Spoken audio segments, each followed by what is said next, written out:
Ayan, good morning at gulayan updates pong muli tayo. Welcome pong muli sa vlog ng inyong lingkod, ang Maestro Panaderong Gala. At ngayon po ay gawin na natin ang part 5 ng ating hydroponic setup. Ayan. Dahil nakikita po natin na ang ating mga ipinunla ay mayroong mga true leaves na. Ayan po.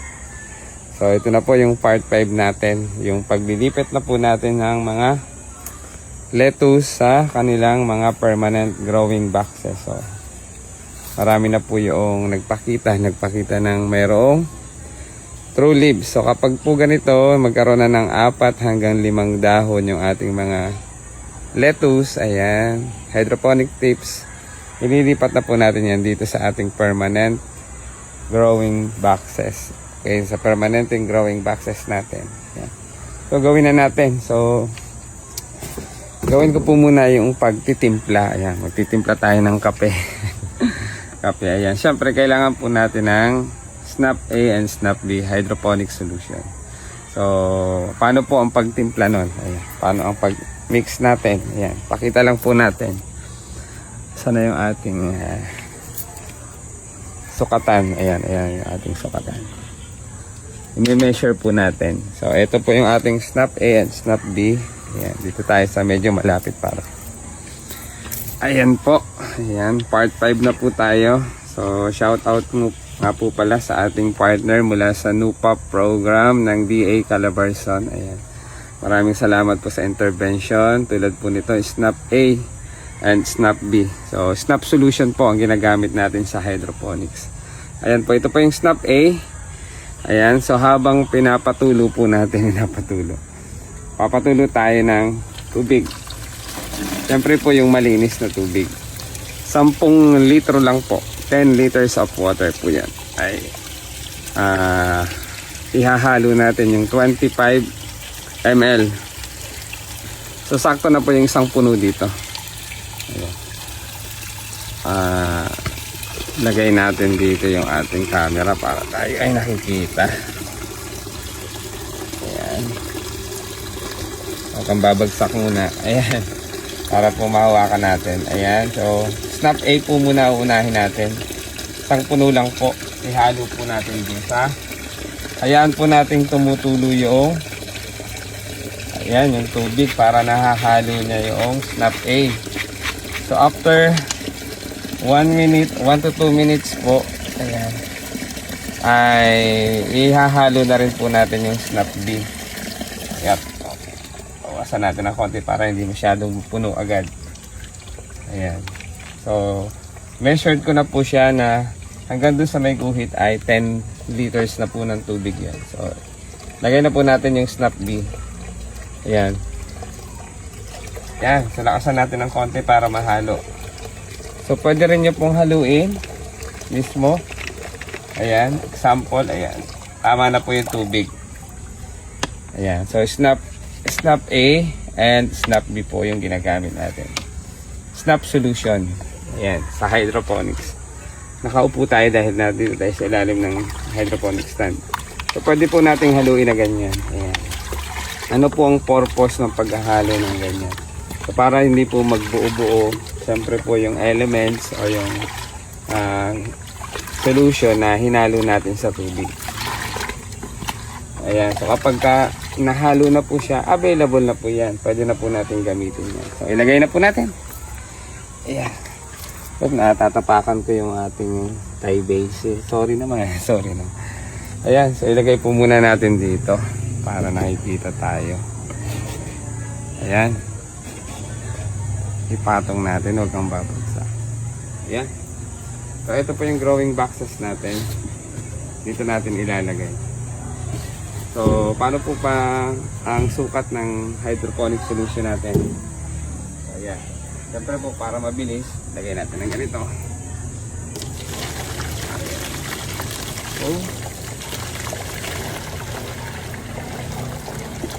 ayan. So, susukatin po natin. So, ito po, ayan. Ito po, nakita nyo po yung ating mga lettuce na to, ayan. So, dapat po 1 inch lang po yung nakababad niya doon sa solution. So, i-measure po natin yan. Titingnan po natin. Ayun, apakan na naman natin na Thai basil. Ayan. So, makinig po kayo lalo tigit sa mga gustong mag hydroponics po. Ayan. Kaya pakinggan nyo po at panoorin nyo po ako hanggang sa dulo para matuto tayo. Meron pong mga medyo lumot-lumot na ganyan, tatanggalin natin para pag nilipat natin doon, isa pa po rin pong makaka-apekto yung mga lumot niyan paglaki. Okay? Ang gagawin po natin, i-measure po natin. Kuha tayo ng takip, syempre, tatakpan po natin. Ako po ay laging nag-iiwan ng isang bukas na nag-iiwan ng isang bukas. Binabakante ko po minsan yung isang butas nito. Ayan, halimbawa, ito pong nasa dulo na dito para hindi po tayo tanggal. Halimbawa, ito po ilalagay. Ayan po. Para hindi po natin nagagalaw yung roots ng mga halaman. So, iniiwan ko po siyang bakante. Pero for the meantime, ngayon pa lang po ay pupunuin muna natin. So hindi pa po abot yung tubig. So ang gagawin po natin, dadagdagan po siyempre natin. Ayan, so dito ko po ilalagay yon sa butas natin. Ayan. So titingnan po natin doon, makikita natin. Ayan. Isunod na natin itong isang ito para ayan, makita natin ang mas malapit. So, dapat po 1 inch lang po yung, ayan, yung nakababad sa solution natin. Ayan. So, take note. Hanggang dito lang po. Mga 1 inch lang po. Pag dito po nilagay natin yan, masyadong sasobra yung solution at matutunaw yung ating mga lettuce. Sukatin natin. Ayan, hindi pa. Kulang pa.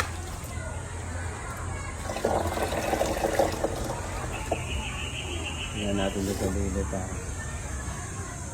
Yan, kulang pa.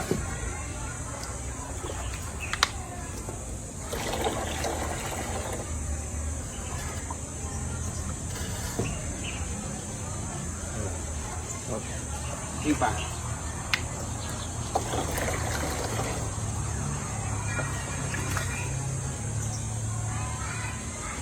Ayun. Oo. Yan. So, dapat pantay din po yung ganito nyo para hindi siya nakapiling, hindi siya, dapat naka-level lang po na pantay talaga. Pagka po yan ay hindi pantay, maapektuhan, magkakaroon po ng pagkakaiba.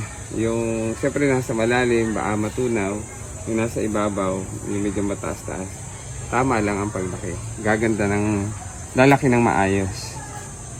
Yan. Ilagay na po natin. So, okay na po yung dami ng kanyang tubig. Ayan, tingnan natin. Ayan, pagka, ayan. Testingin din po natin kapag naaabot niya yung tubig. Napaka na naman natin ng Thai basil. Ayan. Siyempre po pagka kulang yung ating tubig solution, magtitimpla po muli tayo. Ayan. Lagay na natin to, may mga true leaves na to. Ito po tulad nito, may mga lumot. Hindi po maiwasan kapag nakababad siya sa tubig, talagang nagkakalumot. Tatanggalin po natin yun. Ayan. Tanggalin po natin para hindi mapasama dun sa kanyang growing boxes. So, isa pa rin po makaka-apekto yan sa mga ugat ng ating halaman. Kaya, ayan, tatanggalin natin. Ayan. So, marami nang mayroong mga true leaves. Ayan. Kaya, ilipat na po natin. Ayan. So, ako po ay nag-iiwan ng isang bukas o isang walang laman, pero pansamantala, hanggat hindi pa sila gaano kalaki, ay lalagyan po natin para makompleto yung butas niya. Ayan. Isa.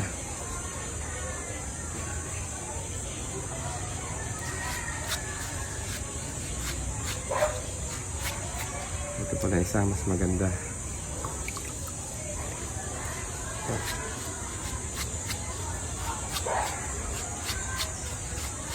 Ayan. So, So, ayan. Sana po ay pinanood nyo hanggang sa dulo. Ayan. Ayan po, pakita ko lang po yung ginawa natin. Ayan na po. Ayan na po yung permanent growing boxes nila.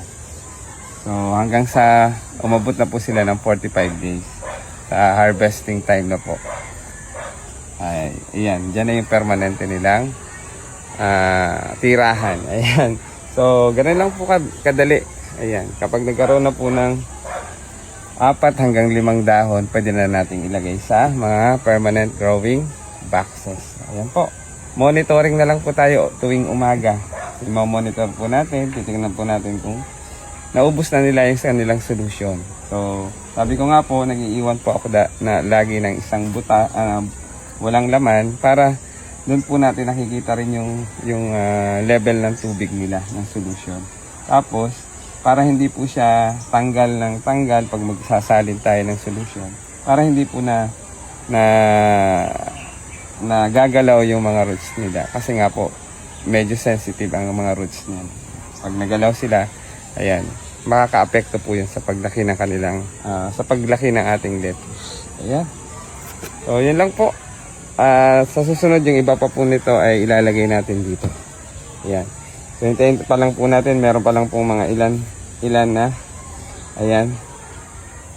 Na tawag dito. O, pwede pala ilagay na natin. Sorry. I-set up na rin natin. Ilipat lang muna natin dito. Isunod na natin dito sa solution na to. Dagdagan na lang natin ang hydroponic solution. Piliin natin yung ilan. Meron na rin yung ilan. Lagay na natin.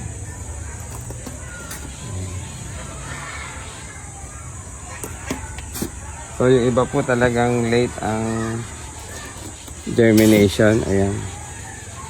Ilagay na natin ito dito para ililipat na lang natin yung ayan, yung takip. Ayan.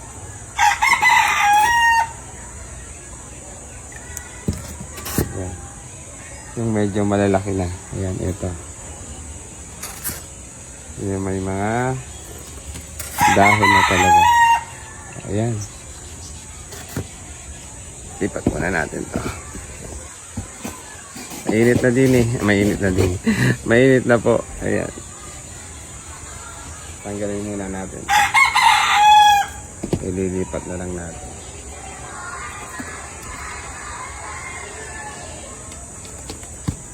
Tapos, magdilig din tayo ng ating mga seedling. Mamaya.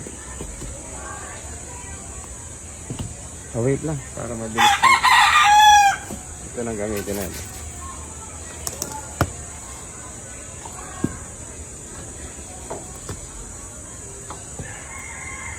Tanggalin natin ang mga lumot. Hindi po talaga maiwasan minsan kapag malakas ang ulan, umaambon dito, napapasukan ng tubig ulan, ay nagkakaroon ng lumot. So dahil naubos po natin yung isang 10 liters of water kanina, magtitimpla ulit tayo. Ganun lang po. Pag mag-a-add tayo ng solution, titimpla lang ulit po tayo. Ayan. So, kagandahan po ng hydroponics. Ayan. Pag na-set up na po natin, tayo ay monitoring na lang. Mag-monitor tayo ng ating mga ayan, tanim.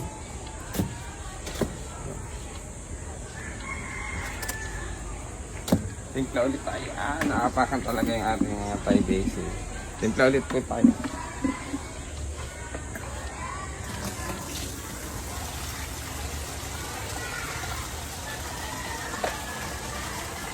Ayan pa ulit. Snap A.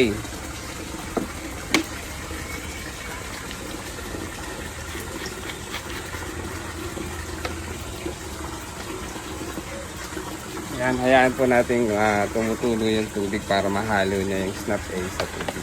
Para mag-mix. Then, pwede na rin po natin isunod yung snap B.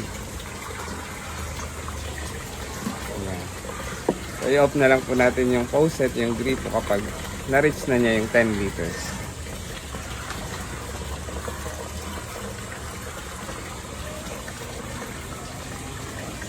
Yan, ganun lang po kadali.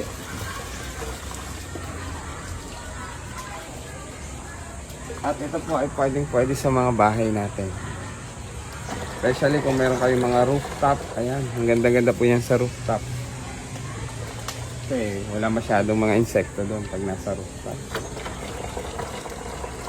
Set up po kayo doon ng hydroponics.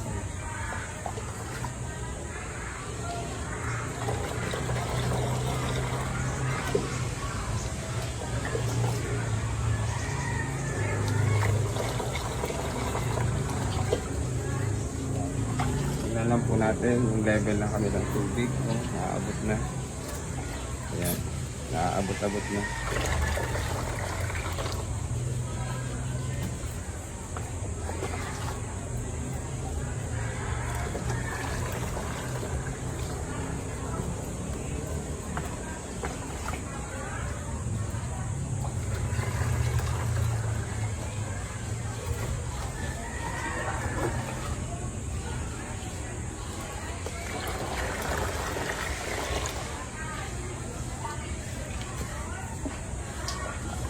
Ayan, makikita rin nyo po yung level ng tubig sa pag-angat-angat natin ng ganito. Pag naiangat po natin at merong, ayan, ibig sabihin, aabot na yung dulo ng ating styro cup. Ayan.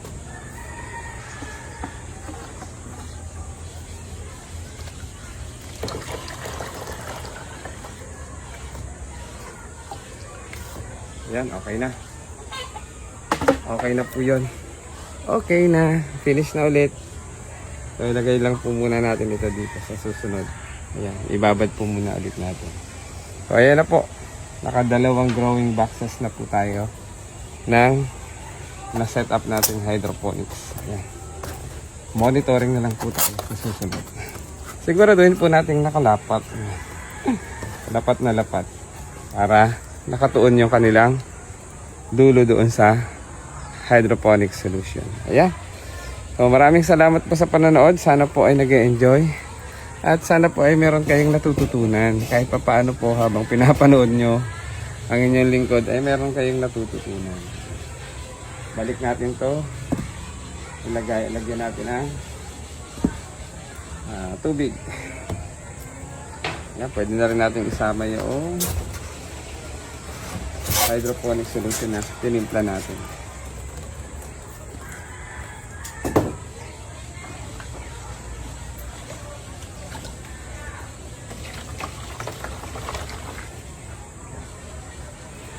Balik tayo.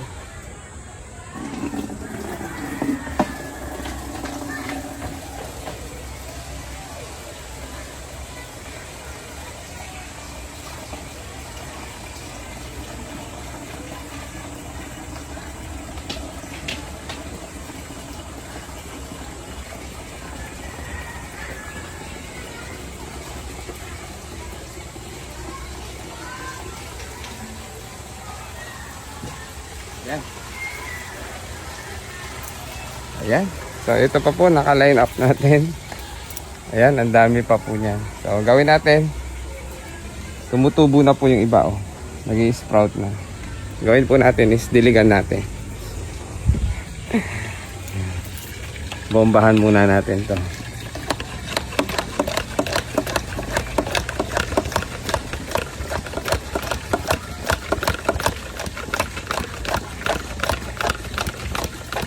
Ayan, okay na yun. Tapos, okay na rin yung tubig natin. Solution, baka sumobra. O, ayan, 10 liters na po yun. Ayan. Ayan. Oh, medyo malakas ang i-control natin. Ayun. Ayan, so magdilig din tayo. Ayan. So, dinidiligan din po natin yung ating mga pinunla. Ayun, oh, nag-i-sprout na yun, oh. Ayun. Ayan.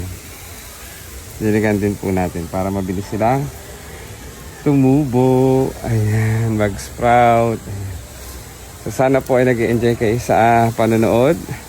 at pagsubaybay ng aking reels and video, at nawa ay pinanood nyo po hanggang simula hanggang sa matapos sa mga gawain ang inyong lingkod, ang Maestro Panadero. Yan. Thank you for watching. Sana po ay nag-enjoy. Kapag nagustuhan nyo po ang aking reels and video, ayan, don't forget to like and share, and pusuan nyo na rin po para pusuan ko rin po kayo.